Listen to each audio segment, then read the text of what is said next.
I said uh, I was known as LS, and I guess some people decided that meant Luke Skywalker, and that would be LSW. Which, yeah, that sounds okay, and I might have went ahead and used that initial one time or something like that. But I'm not really Luke Skywalker, like I said. My name is Lucifer Star, not Skywalker. But basically, I did invent flight. LU, Luke, LU, basically. But nah, I'm not really a Luke kind of person, and not really, like I said, Skywalker is a innuendo that basically the person who invented flight. Anyway, Luke Skywalker was supposed to be someone who invented flight and blah blah, and basically was brought peace and blah blah blah. Pretty much what I did, but actually, like I said, it really didn't bring peace. Like I say, realistically, I invented aircraft, and aircraft were wonderful, and I even restricted aircraft from having weapons and having bombs. I actually said, no, you will not put weapons on my aircraft. I'm not going to put weapons on my aircraft.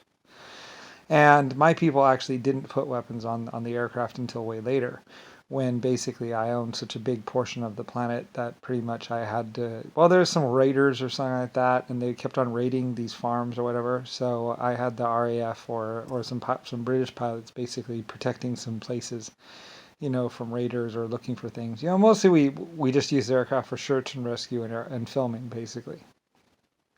Anyway, and basically, like I said, there's this whole history of pretty much of your history, and pretty much some Germans wanted to mess around with one of my ideas of having a wing or whatever.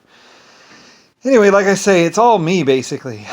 It's my people, my companies basically, and pretty much.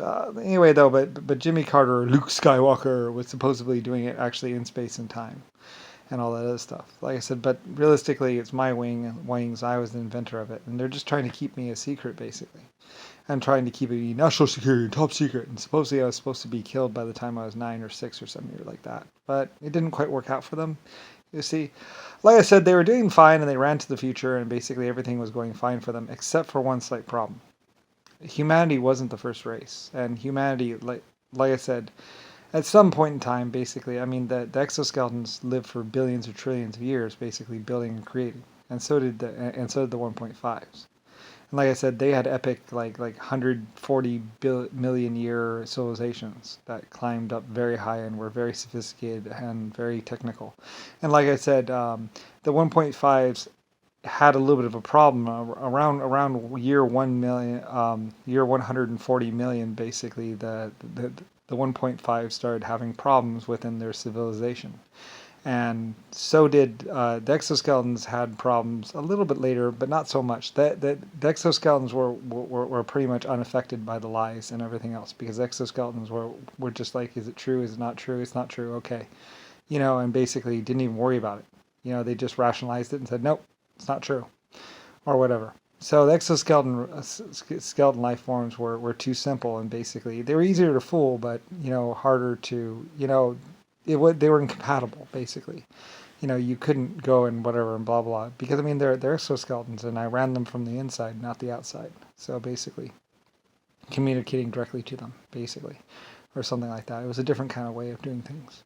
Anyway, everybody else thought it was smell or something like that. It's like no no no no no. I'm inside them or something like that. It's a little more complicated. Anyway, because of a high tech life form, that was a computer. So, anyway, though, and I ran them before humanity ever even existed for thousands or millions of years, basically. And then we did the 1.5s, and they existed. And like I said, and the thing was also is that humanity would exist and did exist, and eventually did get time travel and was traveling back in time to try and kill me. And anyway, though, some fool or some idiot decided to start attacking me, even though humanity technically didn't exist yet, but it would exist based on the fact that I would eventually invent the inside out skeletons and would eventually bring you into existence. But I hadn't actually brought you into existence yet. And like I said, once I was attacked, I decided to not bring you into existence. Like I was going to build humanity before the 1.5s. But like I said, as soon as I started doing that, or did do that, basically humanity attacked almost instantly. About the same time when I actually started thinking about creating a human race life form or an inside-out exoskeleton life form, basically I was immediately attacked. So I changed what I was going to do and actually created fish, which was safe. They couldn't attack, or they wouldn't attack that easily, and other inside out exoskeletons, and then later on small people, 1.5s, because I thought that that would be safe. It'd be easier to, they're less dangerous than these great big huge tall things that were whatever. Anyway, and they didn't seem to attack me at all, or at least the exoskeletons basically kept them in line and kept them from attacking me pretty much. The exoskeletons at some point in time did finally attack me, but stop biting me, whatever. But they stopped. And like I said, the 1.5s, it gets all complicated, and it's all about like hundreds of trillions of years, and basically end result humanity, and basically your eventual coming into existence, and your eventual whatever, and what could happen based on what did happen. Like I said, and I realized I was definitely your creator at the point in time when I decided not to create you, and you disappeared. It's like, well, that was easy enough. I just made up my mind not to create you. And other people also said, well, we knew right then that you were definitely the creator, because as soon as you decided not to create them, and in fact, like I said, at some point in time, I said, I'm never creating a life form like that, ever. And that's when you went, and you were gone. And didn't exist. So anyway, like I said, and I spent many years with exoskeletons and did all kinds of stuff with them, and some other life forms, and then eventually did eventually decide to do the 1.5s, and still stayed away from actual full size or real humanity, basically, and was very, very careful, and just did fish and stuff like that, and basically stuff with my exoskeletons, and then I finally decided to create humans, or inside out exoskeletons, which like I say, a lot of life forms came and contacted me and said, well, we knew right then and there you were definitely our creator, and you were definitely the creator of the human race. Because as soon as they attacked you and you made that decision, they went away. So you're definitely the only creator, or the creator of the human race. So anyway, at least that's what they said to me. And yeah, so anyway. So, and that was a long, long time ago. Anyway, all this stuff is stuff that Jimmy Carter, Richard Nixon, and basically the Republicans and Democrats, and even Rick Bush and Rodney didn't want to be known, because, once you know, I mean, that's like, well,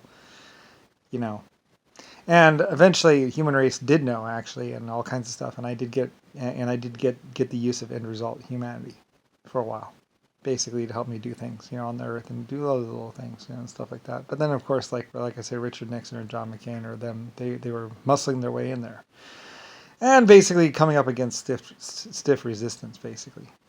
Like I said, and anyway, though, a lot of stuff happened, and basically, I mean, but like I said, with all the life in the universe, it was a little bit different. Anyway, though, but there was a possibility of basically for the longest time, Richard Nixon or JFK basically pretended to be the White King. He would walk around in all white and wear white sweaters and white clothes and white this and white that, and being white, trying to pretend to be like the White Lord or whatever. It's like, probably not. Bleach actually started in Germany and all this other stuff, and we actually called it Bryonic or something, Brian B something or other, for me, basically. And like I said, I'm the inventor of the locks of Panama. I invented the locks, literally invented the design of how the locks would work and how they seal. And, or at least most part. Like I said, for everything I did, there was an Irishman and a German, okay?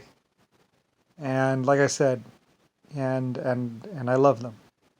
That's another reason why, like I said, every time a German would invent something, or every time an Irishman would invent something, I'd be like, picture and money. And like I said, I was proud of my Irishmen.